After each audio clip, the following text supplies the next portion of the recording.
Bonjour, je m'appelle Aïssatou Thiam. Je vais vous parler dans cette vidéo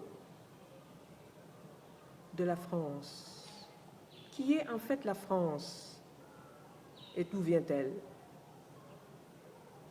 Toujours dans le cadre du panafricanisme. Le mot français vient du peuple des Francs, F-R-A-N-C-S.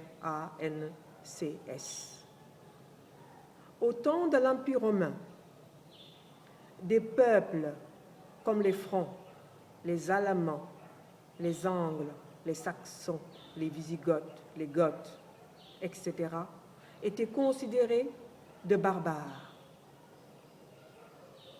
L'Empire romain ne pouvait pas les voir. Il disait que ces barbares étaient des animaux à face humaine. Ils étaient cruels et n'avaient aucun ressentiment envers les autres. L'Empire romain les pourchassait et tuait ces barbares sans pitié.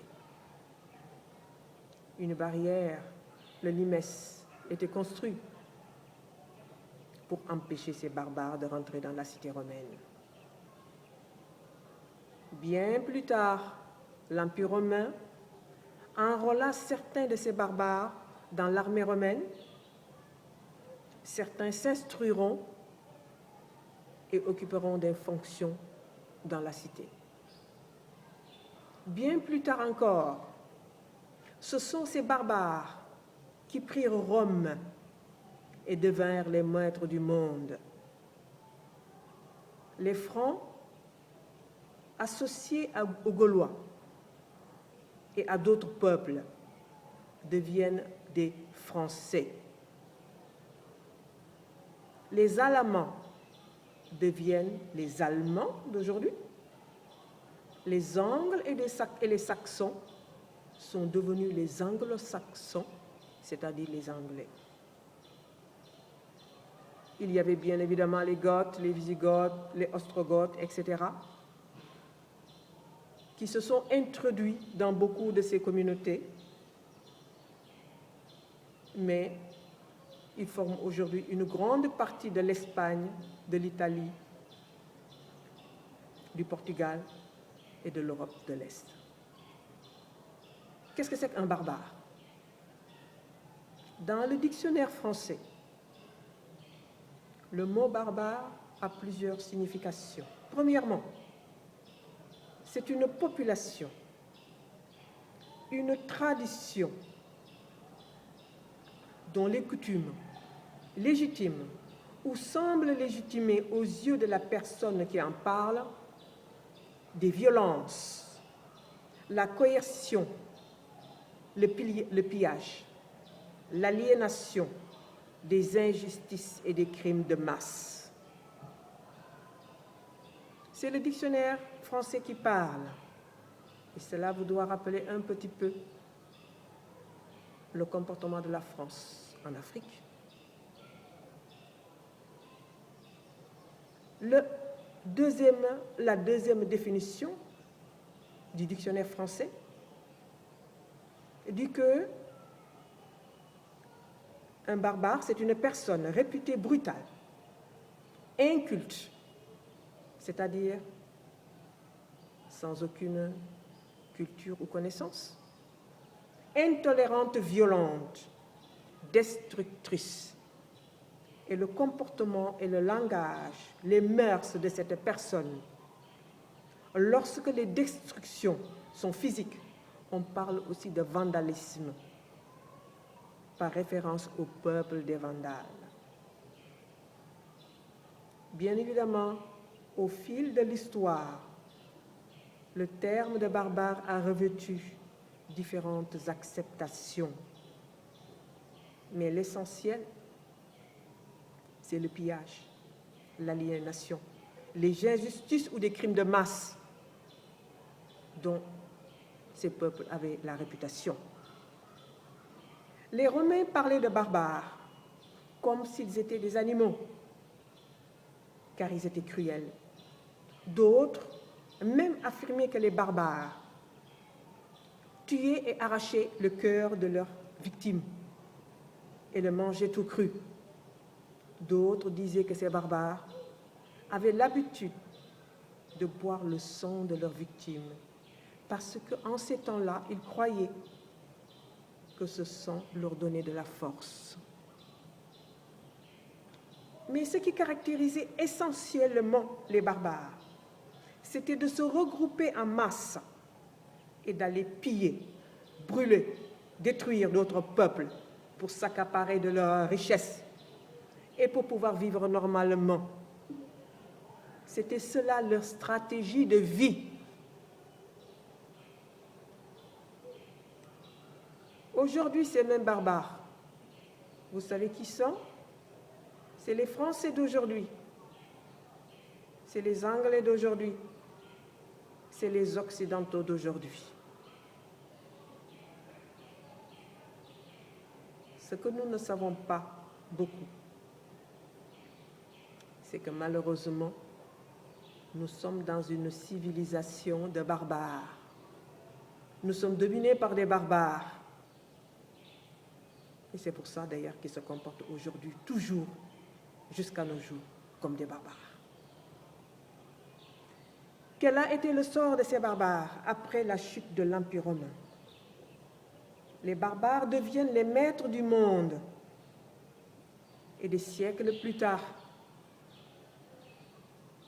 ils les inventent, ils créent des machines, puis des trains à la révolution industrielle, après le siècle des Lumières.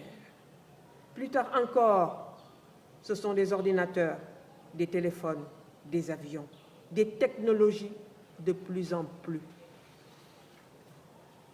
extraordinaires et sophistiquées. Une technologie et un génie inouï. Il faut donner à César ce qui revient à César. Ils ont beaucoup travaillé et ils ont réussi. Il n'y a que le travail qui paye. Néanmoins, un crocodile ne sera jamais un coq. Costume, cravate, intelligence, beauté, éducation, le politiquement correct ne les a pas totalement changés. Ces anciens barbares ont étudié et ils savent ce qu'ils sont en réalité. Ils savent aussi que l'être humain doit donner le meilleur de lui-même et non le pire comme leurs ancêtres. Ils se sont donc mis à éduquer leur peuple, à s'anoblir et à brandir la liberté, la fraternité, la démocratie, le respect, la noblesse du cœur, le bien tout simplement qui grandit un homme. Malgré ce qui le prône, la réalité est là. Civilisation de barbares.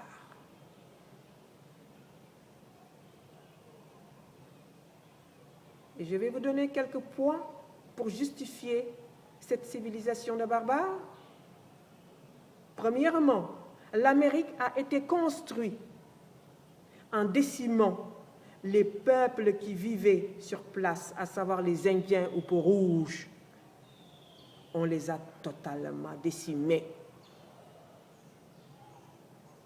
Et aujourd'hui, on a l'Amérique, c'était des anciens Européens, des Anglais, des Français, toutes ces peuples-là d'Europe qui sont venus aux États-Unis. Et aujourd'hui, c'est devenu l'Amérique. Mais avant cela, il a fallu détruire les peuples qui étaient. Et on voulait les mettre en esclavage. Et tout le monde mourait. C'est pour ça qu'on est allé chercher de gros gaillards robustes d'Afrique qu'on a amenés aux États-Unis pour extraire l'or du continent africain qui a rendu riche l'Amérique et les autres pays occidentaux. Je vous disais donc que le premier point, c'est le fait d'avoir décimé les Peaux-Rouges ou Indiens d'Amérique pour s'installer. Le deuxième point, c'est l'esclavage où des milliers d'Africains ont été transportés de force en Amérique pour sortir l'or de la terre américaine. Le troisième point, de leur barbarie, c'est la colonisation et l'accaparation des terres africaines. Le quatrième point, c'est les différentes guerres qui ont existé dans le monde pour s'accaparer des territoires des autres peuples. Mais pendant des siècles, les Européens se sont battus même entre eux, uniquement pour s'accaparer des biens de leurs voisins, jusqu'à la Première et la Deuxième Guerre mondiale. C'est simplement à cette période qu'ils ont arrêté. Effectivement, il y a eu la Deuxième Guerre mondiale. Et dans cette guerre, tout le monde sait que des milliers de personnes, des juifs, des opposants, ont été exterminés dans des chambres à gaz. C'est aussi une des barbaries de ces peuples qui nous dominent. Le néocolonialisme, la France-Afrique, le monde égoïste dans lequel nous vivons, tout cela, c'est un monde de barbares. Aujourd'hui, nous avons cette fameuse technologie qu'on nous raconte tous les jours. C'est les puces électroniques, c'est les ondes électromagnétiques pour manipuler à distance les individus, uniquement pour s'accaparer de la richesse des autres. Vous voyez, un crocodile ne sera jamais un coq. La France est née barbare et restera toujours barbare, quels que soient les siècles qui passent. Et nous, Africains, nous en savons quelque chose. Comment était la France hier et aujourd'hui? Il n'y a pas beaucoup de différence. Hier, c'était des barbares, sans foi ni loi, pilleurs et tueurs. Aujourd'hui, la France est devenue noble. On ne parle plus de barbares aujourd'hui. Ils ont enterré ce mot. La plupart des gens, d'ailleurs, ne savent pas ce que c'est qu'un barbare. Ils sont devenus nobles, travailleurs. Oh oui, c'est des travailleurs. Ils sont devenus respectables. Mais ils sont devenus toujours pilleurs et tueurs. Ça n'a pas changé comme autrefois. La France est un beau pays que tout le monde envie, mais qui est construit sur le malheur et l'exploitation des autres, comme l'Afrique.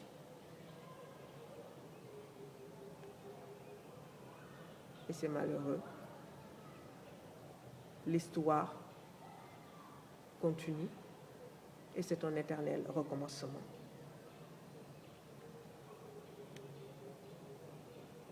Quelle est la politique de la France en Afrique? Quel est le message que la France nous lance tous les jours, nous, Africains?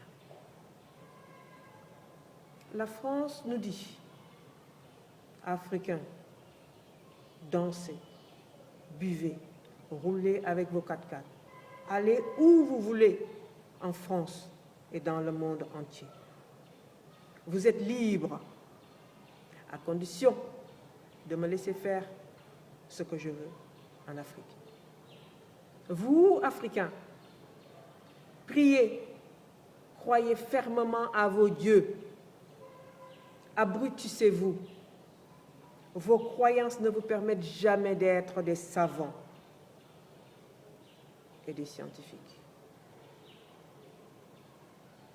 Vous, Africains, sachez une chose, je fais ce que je veux en Afrique. Je suis le maître, je suis le plus fort, vous vous écrasez. La France est arrogante et son arrogance est inouïe en Afrique. Mais néanmoins, elle continue toujours Africains, vous voulez du boulot? Je paye bien, à condition de m'adorer et de me vénérer. Vous, Africains, vous êtes jeunes, rêvez de la France, c'est le paradis. Si par hasard tu arrives à venir en France, on t'accueillera bien. Tu pourras t'enrichir facilement si tu es débrouillard. Tu pourras avoir la vie facile, mais à condition que tu aimes la France et que tu la protèges de tes autres frères africains. Et la France continue toujours de nous parler. Africains d'Afrique, le modèle français est le meilleur au monde. Nos mœurs et nos modèles sont les meilleurs. Nous sommes la perfection. Nous sommes beaux, intelligents. Je vous offre, nous vous offrons, ou je vous offre, c'est la France qui parle, nos stars. Nous avons de beaux footballeurs, nous avons de grands chanteurs. Aimez-les comme les Français les aiment. Vous ne pouvez plus nous détester, quels que soient nos actes. Ce sont les messages et les politiques que la France nous envoie tous les jours, et elle continue. Vous voulez être président de la République? Je suis là pour vous aider, à condition de me laisser faire ce que je veux en Afrique. Vous voulez réfléchir? Africains, attention. Vous voulez réfléchir sur ce que je fais en Afrique? Là, mes chers Africains, vous n'avez pas le droit. Je réfléchis à votre place. Vivez votre vie. Amusez-vous. Je gère tout. Je suis votre maître et votre vrai Dieu. Et vous n'y pouvez rien. C'est le message que la France nous envoie tous les jours, nous, Africains. En conclusion, je vais faire une petite chronologie des différentes installations de la France en Afrique. En premier, nous avons vu apparaître les Français et les Occidentaux pendant l'esclavage des Noirs d'Afrique. Ensuite, la longue période de colonisation où les territoires, les richesses, ainsi que les hommes et les femmes africains lui appartenaient. La France forma des chefs d'État et les mettra au pouvoir. La France créera une monnaie africaine, c'est le franc CFA, le franc des colonies françaises d'Afrique. La France-Afrique démarra, le néocolonialisme aussi. Pour certains pays africains, la France leur proposera une coopération politique, économique et surtout militaire. Et novice dans la gestion d'un pays, la plupart des anciennes colonies accepta pour leur malheur. La France commença alors de manière sournoise à s'accaparer de ce qu'elle a toujours considéré comme lui appartenant à vie, à savoir les richesses africaines. Mais mise de la France dans les secteurs d'activité dans chaque ancienne colonie. La France tuera des chefs d'État pour garder son hégémonie en Afrique. La France créera des guerres, des famines, des maladies en Afrique. La France utilisera les religions. Ma religion est meilleure que la tienne. Si tu ne l'adoptes pas, tu n'as pas le droit d'exister, tu dois mourir. C'est le cas de la République centrafricaine. En Centrafrique, la France a mis en face deux communautés, les chrétiens et les musulmans, pour qu'ils s'entretuent entre eux pour qu'ils détruisent leur propre pays. Pourquoi après la France et appeler un renfort pour qu'elle puisse continuer de piller encore les diamants de ce pays? C'est la politique de diviser pour régner. Et la France l'a toujours fait. Et continue de nos jours, en 2017, à le faire encore. Les religions sont sollicitées. Le tribalisme aussi. Les ethnies. Tu es d'une ethnie, je ne suis pas de l'autre, etc., etc.